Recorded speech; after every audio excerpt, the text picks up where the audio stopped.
And guess what we're going to do today? You're probably wondering why my case is over here and not over there. Well, the thing is, I sold my Neptun 240M and I have to take it out, but I was going to take it out anyway because I need to place those guys in there. So without further ado and not talking too much, I'm going to start opening everything. Here we go. This is the plexi, sorry, tempered glass. Okay, this goes out pretty easy. And then people ask me why I love this case. I mean, come on, I just disassembled the half of the case without nothing. Okay, and this goes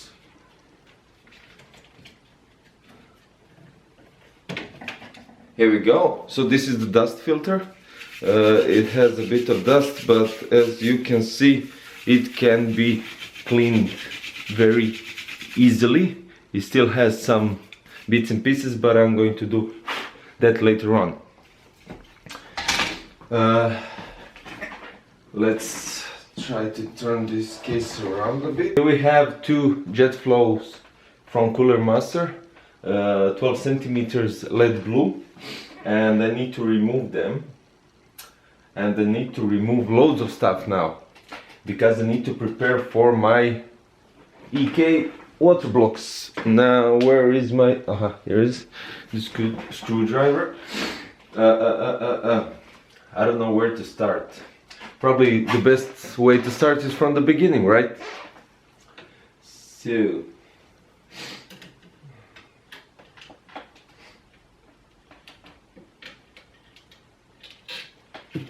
one down and one to go.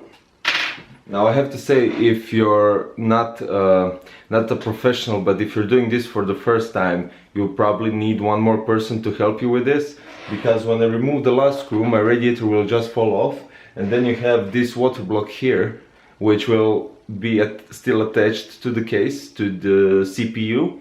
So you have to do things simultaneously so it doesn't fall off and it doesn't damage your components. But since I don't have anyone to help me, I'll have to do everything by myself. And this is the last screw, this is the second jet flow. Okay, so this is still fixed, it's still standing, and you need to carefully remove the screws. Here we go.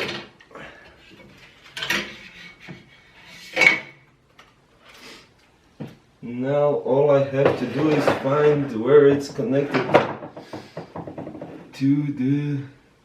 Here it is.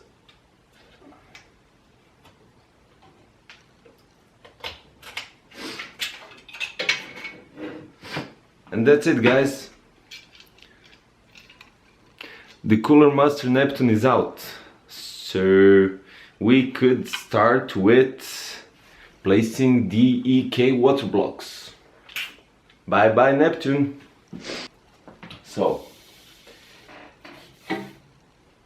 this is not going to be an easy job because, and only because, I have to remove my hard drives that are right here. The pump goes here and the radiator goes 360, not 360 spin or something like that. It goes, it is very long, it's 360 millimeters, so it will be hard to place it.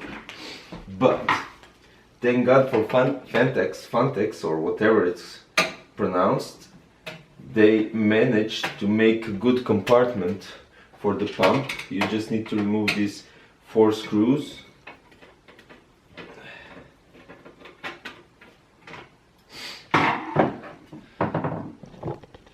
So you see, this here goes out. And I need to remove these hard drives as well. So I need to turn the case on the side so I can remove the plates that are holding the HDD cage. Now, I'm really sorry I don't have a better workplace or something like that. I was really aiming for my gaming work desk or something. I didn't thought ever that I'll be doing these YouTube videos, so it would probably look better if I had some table here in front and I was working like you're watching. But never mind that, maybe one day I'll fix that as well. So here we go. This is the right side of the cage for the HDD drives. And let's remove the left side. And here it is, guys. It is always good to have the plan before you start, but something changed my plans, and I already told you. It was all about the placement of the reservoir. It was supposed to go here, but then the graphic is too big and I can't place it. So this will be going like this. Here it is, and this will be placed like that. And I hope the pump can fit here, but it's always good to check everything twice, just in case. So let's see that.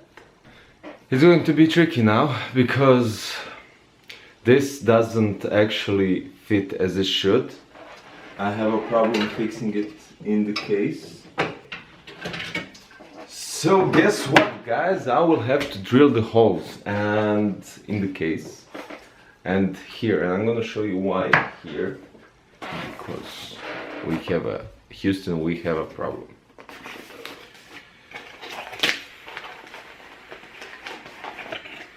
The pump has a bit, you see this? The holes don't fit here, and that is a major problem. Well, I can fix that. I just need to screw some screws, I will say, and that won't be a problem. But I still need to know how I'm going to place this thingy. So I'll have to go to my garage and do some drilling. And I don't want to do it on my case, I hate that, but for the water blocks that's going to be a solution, and the only solution. So I had a few problems, but it took me for a half an hour, but you won't notice because I cut out the video. But I removed the thermal paste here, and I had a problem with this screw. It just got stuck and I couldn't remove it. And I had another problem, and this was it. The pump. What was wrong with the pump? Well, I put an extender here and it got stuck as well.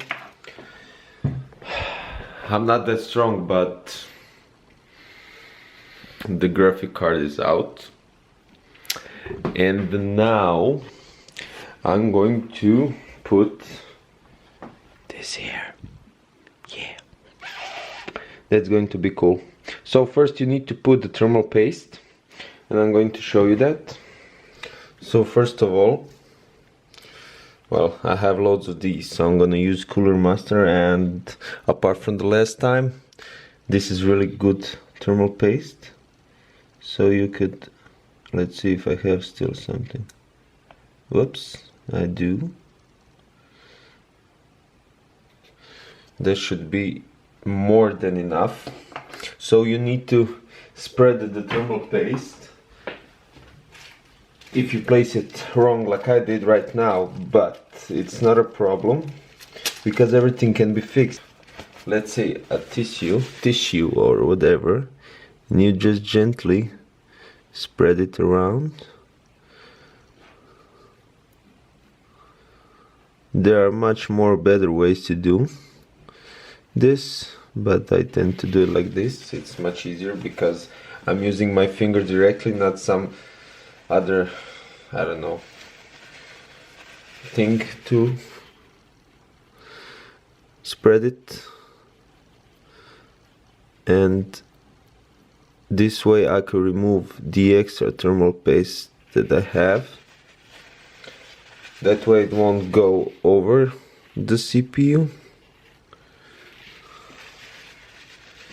It doesn't look that good as it usually is, but that's probably because I'm recording it right now. So, and this is it, just final touch to spread it all over the CPU. That's going to be quite alright, because when you put the water block on, this one, it's going to spread the thermal paste all over the CPU. Okay, so let's continue on the placing of the EKSupremacy Evo water block for the CPU. Now I have already placed this because my battery died again, and I did almost everything. I even had to change the parts from the inside because apparently things go differently for the 2011 V3. So this is it. I just have to place it here. Or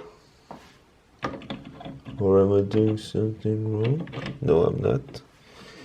Okie dokie, this is it. And then you have to put these springs on each of the, let's say, leg. And we have this kind of thumb screws. As I said before, you need to be careful to put each side halfway so the spring doesn't just eject or whatever.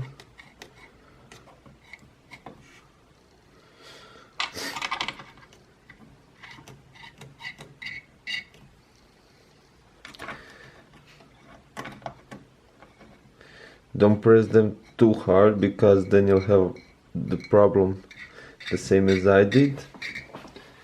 So let's see.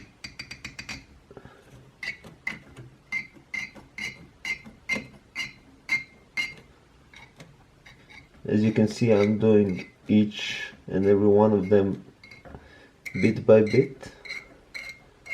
And just to show you how it's going to look, I'm going to put these blue ones here. I'm not gonna tie them up because I will have to remove them again, but just for the sake of this video, this is how it's going to look. Who knows, maybe one day I'll put even the RAM underwater, but for now it's a bit too expensive. Okay, so I placed the CPU in the case, I placed the water block on the CPU, and now it's time to do this, the graphics and the water block for the graphics. Now what is my intention here? I want to leave this backplate here, first of all because it has a nice shiny Republic of Gamers logo here, and well, it has a backplate, and that is the most important. I don't want to see that PCB board. It's not ugly, it's just I don't want to see it. This looks way cooler and way better, and my intention is just to remove the shrouds and the 3 fans here, and hopefully I can manage that.